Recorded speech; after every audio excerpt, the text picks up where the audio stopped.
আপুরা আজকে গরিলা আইছে ঢাবি। বোকাচোদা পুলিশ আমার ব্লগের পোদ মাইরা দিছে রে। খিচুড়ি খেয়ে হাগা হইছে তো।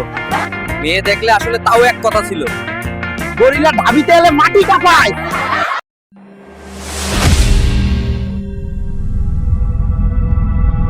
ভাইরারা আপুরা আজকে গরিলা আইছে ঢাবি। ব্লগের রাজত্ব শুরু হইতেছে। এই ছবি আমি টিন্ডারে দিমু, দেখে কেউ সোয়াইপ লেফট দিব না ইনশাআল্লাহ। আর সবাই বলো তোমার বান্ধবীর বয়ফ্রেন্ড হইতে পারবো কিনা। এই জায়গা নাকি টিএসসি। ভাই আমি ভাবছিলাম টুরিস্ট স্পট।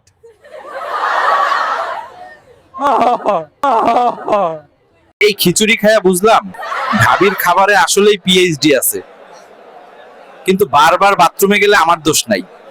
গরিলা নাচে না ভাই, গরিলা ঢাবিতে এলে মাটি কাঁপায়। কিন্তু আপাতত কাঁপাইতে পারতাছি না, খিচুড়ি খেয়ে হাগা হইছে তো। ভাইরা রে লাইব্রেরির সামনে দাঁড়ায় শুধু অচচয় ভাইব লইতেছি। আর লাইব্রেরির সব পড়া কিন্তু আমার ভিতর আছে। স্যার আমি শুধু কন্টেন্ট বানাইতেছি, দয়া করে কন্টেন্ট ক্রিয়েটর ধরেন না। মেয়ে দেখলে আসলে তাও এক কথা ছিল। ভাইরা রে পুলিশ ভাইরাল কন্টেন্ট বুঝে না, আমারে জোর কইরা নিছে। বোকাচোদা পুলিশ আমার ব্লগের পোদ মাইরা দিছে রে। তো গাইস আমার মনে হইতাছে পরের ব্লগ হইব জেলখানার গরিলা জীবন। অপেক্ষায় থাকো ভাইরারা, আর অবশ্যই সাবস্ক্রাইব করো।